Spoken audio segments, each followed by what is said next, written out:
이렇게 얘기할 때 제가 이런 이야기했습니다.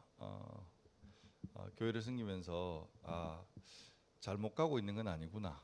이런 생각이 요즘 들어서 감사하다 이런 생각이 듭니다. 9일 교회를 섬기면서 정말 하나님이 원하시는 그 교회, 최근에 설교 그 수련의 주제가 그 하나님 나라를 살아가라 이렇게 되어 있는데 정말 저런 하나님 나라, 저희들 입장에서는 하나님의 처소 실현 이런 것들을 꿈꾸면서 막 달려오는데 순간순간 이렇게 주저앉게 되고 또 실망하게 되고 그러면서 나는 과연 할 수 있을까 늘 이런 생각도 하게 되고 그렇지만 그때마다 또 하나님 위로도 주시고 그런데 특별히 최근 6월 달부터 시작해서 아침에도 잠깐 말씀을 드린 것처럼 우리 성도들이 보여주는 그 선교사님들을 향한 그 사역자들을 향한 그 따뜻함이 참 감사함으로 다가온다 생각을 많이 했습니다. 지난 주에는 특별히 세 분의 선교사님이 오셔서 저희들과 함께했습니다만 개인적으로는 그 우리가 주로 이렇게 많이 기도하는 선교사님들이 호프라고 하는 선교단체에 소속이 돼 있고 또 다 가족들이에요.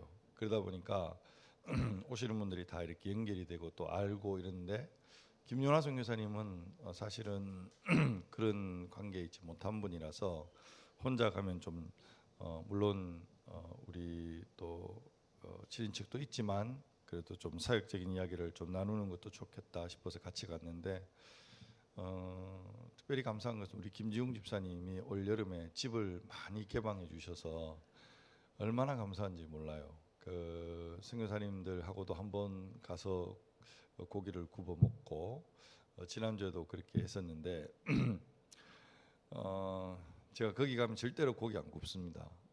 왜냐하면 지웅 집사의 고기 굽는 실력은 그 누구도 흉내낼 수 없는 그 두꺼운 고기 속에 육즙을 담아내는 아주 탁월한 기술이 있기 때문에 저는 그걸 흉내를 못 내거든요. 근데 김연아 선교사님 자녀들이 그 연못에 한 번도 그걸 수영장으로 사용해 본 적이 없다고 그러던데 물 반 빼주시고 그게 수영장으로 아이들이 얼마나 즐거워하는지 그런 모습들을 보면서 너무 기뻤고 우리가 6월달에 김요한 선교사님 오셔서 자꾸만 나도 끼워주면 안 됩니까? 이런 주제가 있었잖아요. 근데 그분의 진심이라고 생각을 합니다. 그래서 정말 그 마음에 진심으로 이런 교회로부터 기도를 후원받는 선교사가 되고 싶은 마음의 고백인 것 같아요. 사실은 우리 주영찬 선교사님 또 박마태 선교사님 우리가 지하에서부터 시작해서 이제 그분들에게 뭐 5만 원, 10만 원 이렇게 돕기 시작하면서 한 15년 이상의 시간들이 지나왔습니다. 박마태 선교사님은 그걸 잊을 수가 없는 것 같아요. 가장 힘들고 어려울 때 나를 버리지 않고 함께 협력해 준 그런 어떤 교회에 대한 고마움을 늘 제가 그 덕에 참 그 주제에 안 맞게 루아 커피를 너무 흔하게 한 번씩 먹잖아요. 근데 제가 그 박시원 선교사님도 루아 커피를 하길래 그 루아 커피를 좀 판매할 수 없을까 싶어서 그 커피숍에 아는 교회 커피숍에 가서 이거 한 잔에 5천 원 정도 팔면은 마진이 남을 것 같은데 팔면 안 되겠냐 그랬더만은 그분이 이렇게 막 계산해보고 타산해보더니만 내보고 딱 하는 말이 한 잔에 최소한 3만 원은 받아야 가격이 나올 것 같다고.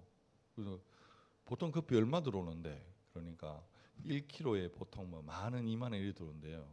근데 루악이 한 10만 원 들어오거든요.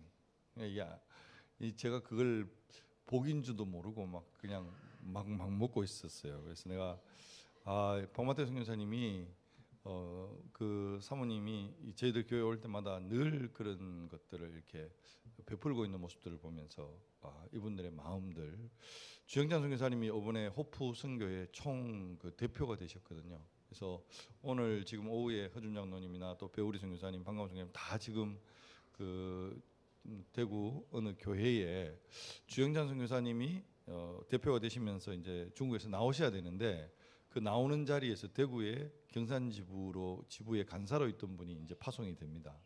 주영찬 선교사님 살림을 그대로 받고 다시 이제 그 자리에 들어가게 되는데 오늘 파송식이어서 지금 그 자리에 가 있어요. 그래서 주영찬 선교사님도 대표가 되시고 제가 그 올라가서 같이 이야기하면서 너무 고마웠다고, 그동안 함께 기도해 주시고 협력해 주셔서 너무 고마웠다고, 이런 이야기들이 그냥 막 그냥 듣는 게 그냥 당연한 것처럼 그게 아니고요. 우리 방광 선교사님도 그렇고 배우리 선교사님도 그렇고 옆에서 이렇게 제가 이렇게 그 호프 실행이사의 자리에서 이렇게 갑자기 선택이 돼서 가서 이렇게 섬기면서 느꼈던 것은 어쩌면 대구라고 하는 이 공동체 안에서 어쩌면 큰 일이 아니라고 생각하고 했던 것들이 가만히 보니까 참 큰 일이구나, 참 소중한 일이었구나라는 생각을 참 많이 하게 되어졌습니다. 우리가 서울의 큰 교회가 뭐 선교사 몇백 명을 파송했다. 근데 파송한 선교사가 들어와도 언제 들어왔는지 뭐 하는지도 모르는 그런 교회라면 우리가 정말 그 은총을 베푸는 그런 어떤 섬김의 사역을 온전히 감당하고 있는 걸까라는 생각들을 해보게 되어지는 거죠. 작지만 우리가 정말 소중한 섬김은 사람을 소중하게 생각하는 공동체가 되어지면 좋겠습니다. 제가 이런 것들이 사실은 이제 그 선교 대구를 섬기시는 윤순호 목사님의 그 섬김이나 그런 과정들을 통해서도 많이 이렇게 배웠습니다. 며칠 전에 목사님 아침에 저한테 그런 이야기 하더라고요. 내가 이번에 지금 6월 달부터 시작해서 8월 달까지 92명의 선교사를 지금 만나고 있다. 그래서 개 하나 깼다. 이제 적금 하나 깨가지고 아예 풀어놓고 시작한다. 이제 이런 이야기 하시더라고요. 사실은 윤 목사님의 섬김도 크지만 뭐 여기 없으니까 칭찬을 하는데 우리 허준 장로님 같은 경우에도 후원회 회장이에요. 그래서 7월 달 뭐 총회가 되면 아마 적금 하나 분명히 깼을 겁니다. 그래서 선교사님들이 오면 그냥 보내지 않으시고 집에 모시고 식사 접대하시고 그렇게 따뜻함으로 이렇게 맞아주시는 모습들이 왜 대구에 가야 하는지를 알겠다라고 하시는 선교사님의 그 마음에 담겨진 소중한 마음들이 아닌가라는 생각을 해봅니다. 제가 뭐 굳이 뭐 이런 이야기를 하는 이유가 뭐냐하면 우리가 잘못 가고 있는 건 아니다. 내가 늘 가다가 멈춰서 난 바로 가고 있나? 이 교회가 정말 하나님 원하시는 교회로 가고 있는가라는 질문을 계속 던집니다만 확신을 가지셔도 됩니다. 우리가 하나님 원하는 방향으로 속도를 좀 늦게 갈 수는 있지만 바로 가고 있다. 여러분 믿으시기를 바랍니다. 중요한 것은 요즘 하나님 앞에 기도하는 건 하나님 그게 정말 하나님 원하시는 길이라면 하나님 저 3호를 꿈꿀 수 없을까요? 이 기도가 지금 시작이 돼요. 그래서 그냥 2호 선교사를 파송하는 것으로 끝나는 것이 아니라 하나님 교회에 능력도 주시고 사람도 붙여주시고 물질도 붙여주셔서 3호를 꿈꾸게 해주십시오. 그렇게 될 줄로 믿습니다. 자신 없어요? 하나님 하시면 할 줄로 믿습니다. 내가 믿음이 없어서 비전 2019에는 도저히 못 엮겠더라고요. 그래서 슬그머니 넣었던 게 뭐냐면 3번 이상의 비전 트립을 간다 이렇게 였어요. 근데 3호 선교사를 파송한다 말을 차마 늘 믿음이 없었습니다. 솔직한 마음이에요. 그러나 그게 시기가 중요한 것은 아닌 것 같고 하나님이 기뻐하시는 일이라면 하나님이 그 일을 이루실 것이다. 오늘 이 사무엘하 9장의 말씀을 통해서 여러분에게 함께 같이 나누고 싶은 것은 8장에서 다윗이 하나님께서 이기게 하심으로 어디를 가든지 승리하는 다윗의 모습을 보잖아요. 이제 주의가 편안해졌고 쉼이 가능해진 그 시점에서 이 사무엘하 9장의 이야기가 딱 등장을 하는 것을 보면서 왜 이 이야기가 여기에서 등장했을까? 다윗의 입장에서 모든 것이 편안해지고 나라가 안정되어졌을 때 어떤 마음 한켠에 무거운 짐 같은 어떤 그 마음이 떠올랐고 그 떠오름을 지금 여기에 고백하면서 실행하고 있는 모습을 보게 되어지는데 1절의 말씀에 보면 다윗이 이르되 사울의 집에 아직도 남은 사람이 있느냐 이렇게 묻고 있습니다. 이제 그 국외의 모든 그 대적들을 물리치고 난 다음에 국내로 시선을 돌리고 있는, 그러면서 사울 왕가에 남아있는 사람들이 있느냐. 사실 우리는 전후 문맥을 알기 때문에 그게 은혜로 다가오지만 여러분 이 말 자체만 딱 놓고 보면 얼마나 간담이 서늘한 이야기인가를 생각을 해보게 되어집니다. 정치적으로 보면 왕권의 어떤 그 정통성을 지켜가기 위해서 작은 불씨라도 제거하는 게 정권이 바뀔 때에 나타나는 특징이 아닙니까? 그렇게 보면 사울의 집안에 씨를 말리는 것이 정상적인 것이고, 그래서 완전히 어떤 작은 불씨라도 남겨놓지 않는 것이 정권의 승리라면, 오늘 다윗의 이 말은 무이보셋이 들었을 때에 아마 사지가 사시나무 떨리듯이 그렇게 떨리는 그러한 모습이 아니었을까. 사울의 정권에 있었던 사람들은 드디어 다윗이 정치적인 보복을 하려고 하는 것은 아니었을까. 간담이 녹아내리는 그런 모습이었을 거고, 오늘 여기에 무비보셋이 다윗 앞에서 죽은 개 같은 나라고 하는 자기 고백을 하는 이 고백이 결코 그냥 흘러가는 고백이 아니에요. 그만큼 지금 다리 부러지고 제대로 도망도 갈 수 없는 그런 상황 속에 놓여져 있는 오늘 무비보셋에게 다윗이 지금 고백하는 그 고백은 내가 요나단으로 말미암아 그 사람에게 은총을 베풀리라. 이 말이 계속 이렇게 마음에 남더라고요. 그리고 오늘 7절 말씀에도 보면 내 아버지 요나단으로 말미암아 은총을 베풀리라. 3절에 보면 그 사람에게 하나님의 은총을 베풀고자 하노라. 그 은총, 은혜를 베푼다. 여러분 오늘 우리 공동체가 오늘도 셀을 하셨습니다.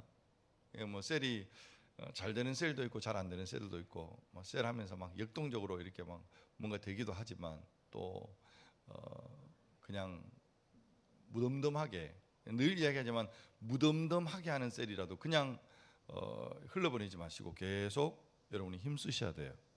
하다 보면 여러분 우리가 어떤 정말 결정적인 순간에 여러분들의 그 당연함이 선교사님들의 마음을 녹아내게 만들고 오늘 어떤 힘들고 지쳐있는 성도들의 삶을 새롭게 세울 수도 있는 그런 자리가 되거든요. 이게 우리의 몸에 배어있는, 그것이 지극히 정상적으로 이루어지는 일처럼 보여지지만 그냥 되어지는 것은 아니다라는 것이죠.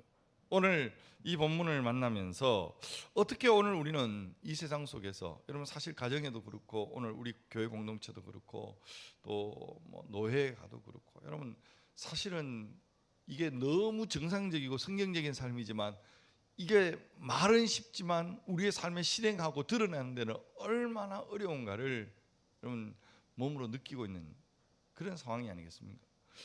다윗은 도대체 어떤 삶의 원리, 다윗이 가졌던 그 어떤 삶의 기준이 뭐기에 오늘 이런 삶을 살 수 있었을까라는 것을 묵상해 보면서 오늘 저와 여러분이 함께 교훈을 받았으면 좋겠는데, 먼저는 증오보다가는, 따라합시다. 증오보다가는 사랑에 주목하는 인생.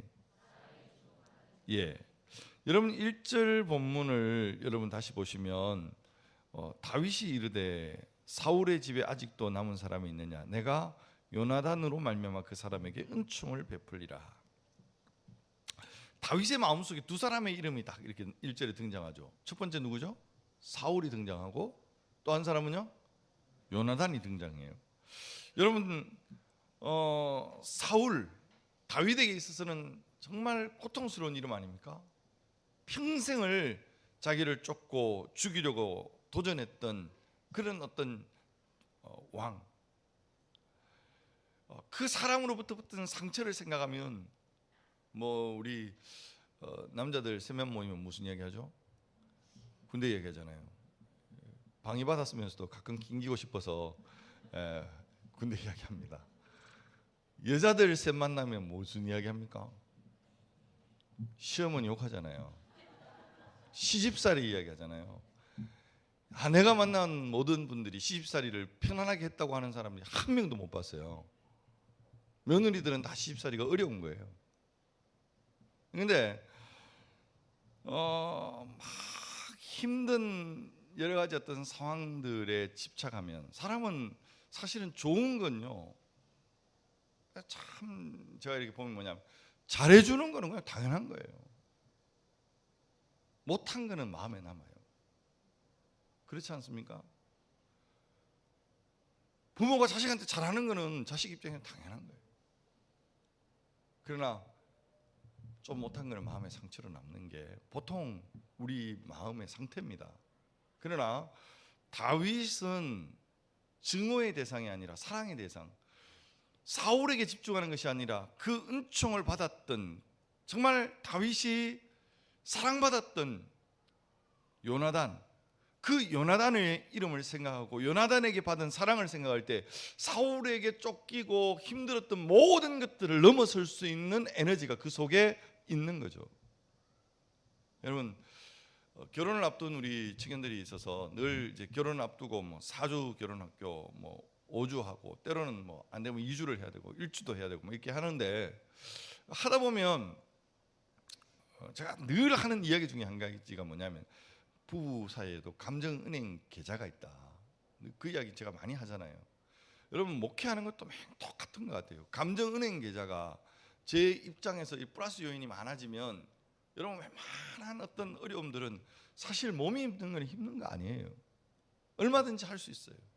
그러나 감정이 상하고 마음이 상해버리면 에너지가 안 나오는 거예요. 여러분,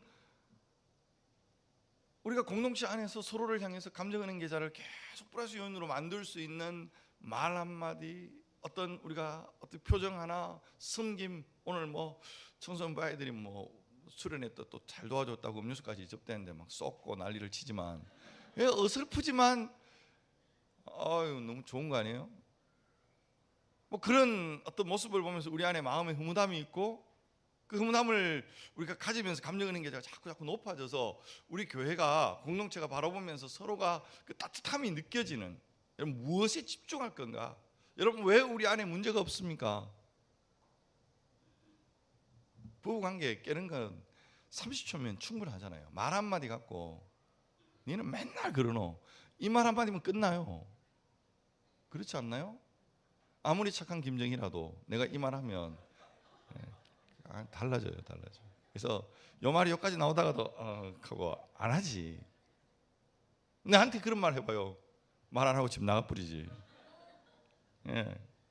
우리가 증오보다는 사랑에 주목하는 우리 성도들이 되시면 좋겠습니다. 좋은 것만 보십시오. 그러니까 가능하면요, 좋은 것 집중하시면 좋겠습니다.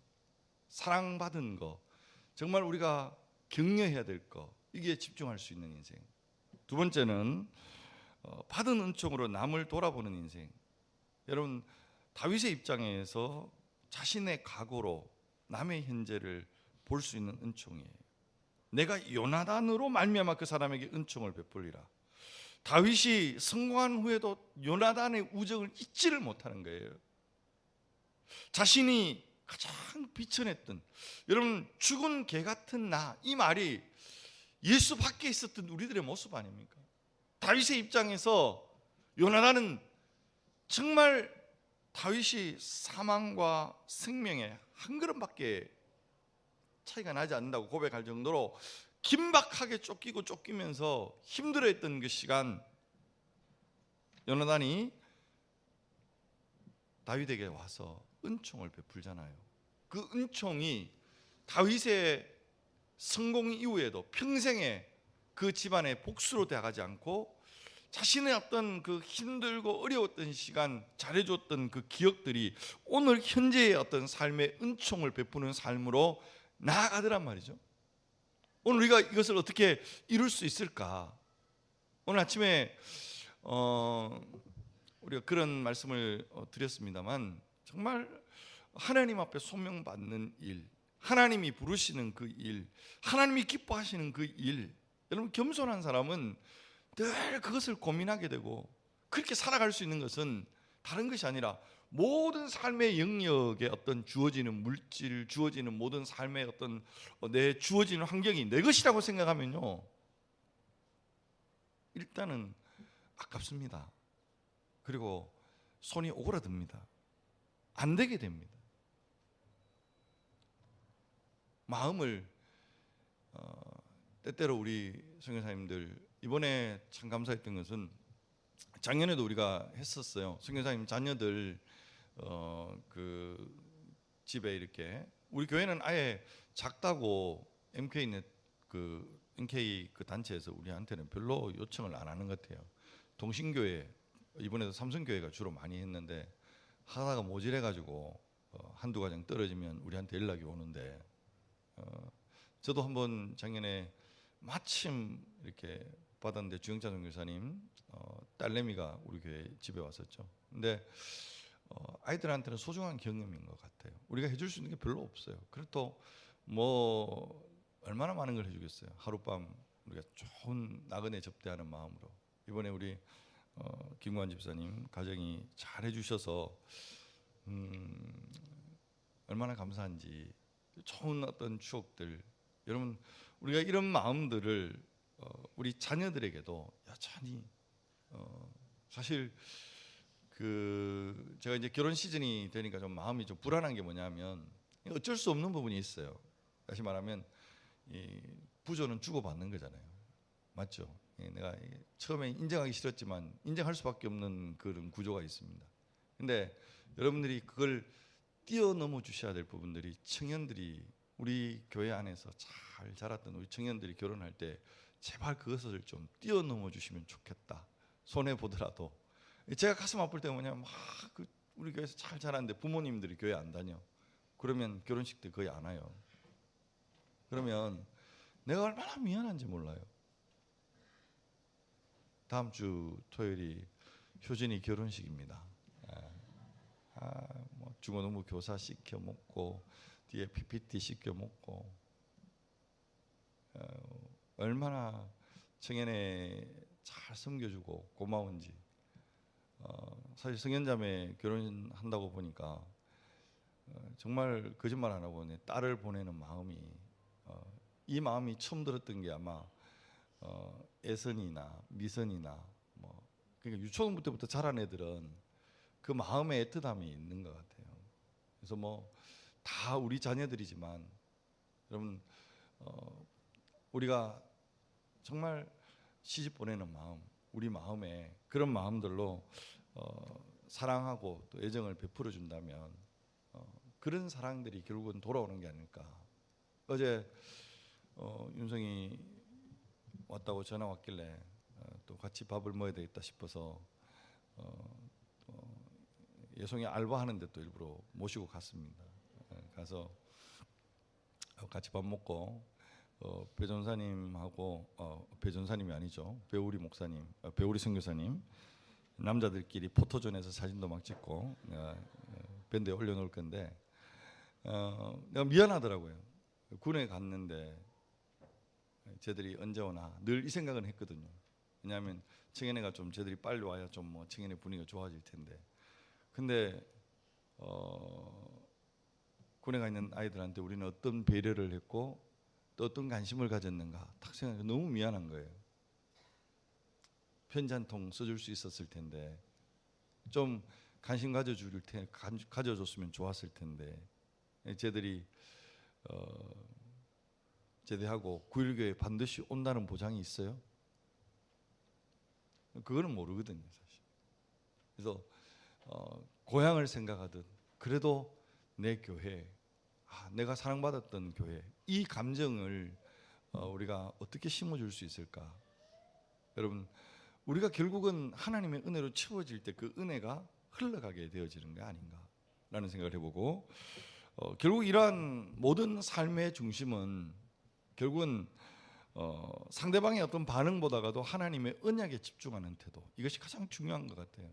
그래서 무비보셋이 자격이 되어서 다윗이 은총을 베푼 게 아니고 하나님의 약속, 요나단과의 약속, 그 언약이 늘 다윗의 삶을 결정하는 중요한 요인이었지 않습니까? 여러분 오늘 영상 속에서 저런 일들이 우리 안에 계속 소개되고 하면 얼마나 이 사회가 따뜻하고 또 감동이 있습니까? 그러나 그런 어떤 기대가 아니라 오늘도 우리가 무조건적인 그 사랑, 하나님과의 관계 속에서 받은 언약의 말씀에 기초해서 계속 정말 물 위에 내 재물을 띄워보내라고 그러잖아요. 구제라고 하는 것은 그런 것 같아요. 오늘 배주사님하고도 잠깐 그렇게 이야기했습니다만 구제부가 좀 하는 일들을 할 수도 있지만 사실 요즘은 국가 사회복지가 워낙 또 잘 돼 있고 또 도와주는 것도 함부로 도와주다 보면 사람 망치는 경우도 있고 참 조심스럽습니다. 도와주는 게 어렵습니다. 사실. 잘 도와주는 방법이 뭘까를 우리 고민해보자. 네, 그런 이야기를 했는데 지금 이제 우리가 옥천교회도 어쨌든 너무 잘 자리를 잡아주셔서 너무 감사해요.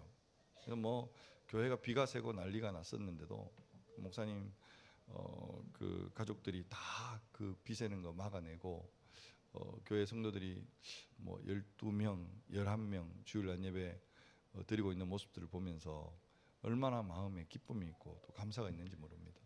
근데 이제 후반기에 우리가 수요일 날 옥천에 굳이 갈 일은 없겠다 생각을 하면서 어떻게 우리가 수요 전도대 이제 우리 권사님 60 넘으신 분들 데리고 산에 못 가겠어요. 사실 올라가는 뒷모습을 보고 있노라면 막 물통 들고 뒤뚱거리고 넘어질까 죄송합니다. 저도 그렇습니다. 근데 너무 힘들어 하시더라고요. 네, 결국은 물통이 한 개 한 개 내한테 더 오면 나는 더 힘들어지는데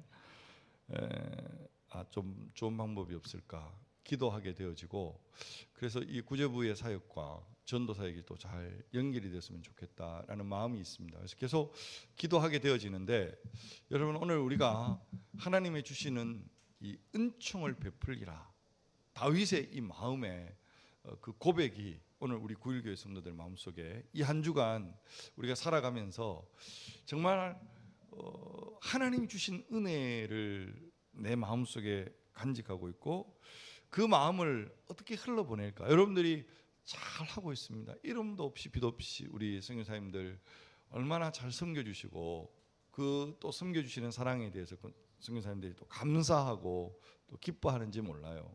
그러나 우리가 좀 더 우리가 이런 마음들을 우리 성도들에게 또 어려운 이웃들에게 흘러보내는 통로로서 여러분들이 사용되어지므로 정말 하나님이 주시는 그 은총의 열매들이 그 삶에 아름답게 드러나는 그런 축복 이 한 주간 특별히 우리가 이것을 실천해내고 또 한번 열심히 달려가는 그런 한 주간이 되시기를 주님의 이름으로 축복하고 축원합니다.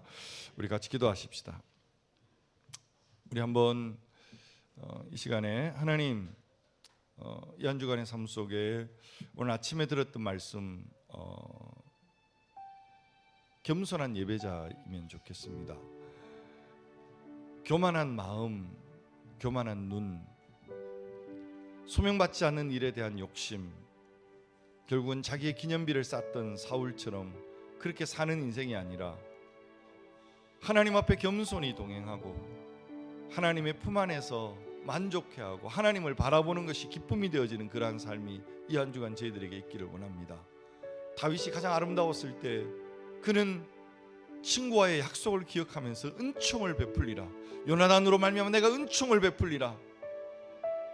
죽은 개 같은 나를 돌아보십니까? 무비보셋의 고백입니다. 이 삶이 가능했던 이유가 뭘까? 오늘 하나님 내 삶의 은혜의 넉넉함으로 채워주시고 하나님의 사랑으로 내 영혼을 채워주시고 그 사랑이 오늘 우리 안에 흘러 넘쳐서 오늘도 우리 선교사님들을 향한 우리의 애정이 또 오늘 우리 성도들을 향한 우리의 마음이 더 나아가 믿지 않는 우리 이웃들을 향한 우리의 애정들이 계속 흘러넘치는 그래서 하나님 나라가 이루어져가는 그런 역사를 이 한 주간 정말 우리가 또 살아낼 수 있는 하나님 나라를 살아가는 하나님 9일의 공동체가 되게 해주십시오. 우리 주님 앞에 간절한 마음으로 은혜를 생각하시면서 같이 기도하십시다. 다 같이 기도하겠습니다. 하나님 아버지 감사합니다. 주님께서 오늘도 우리에게 귀한 은혜를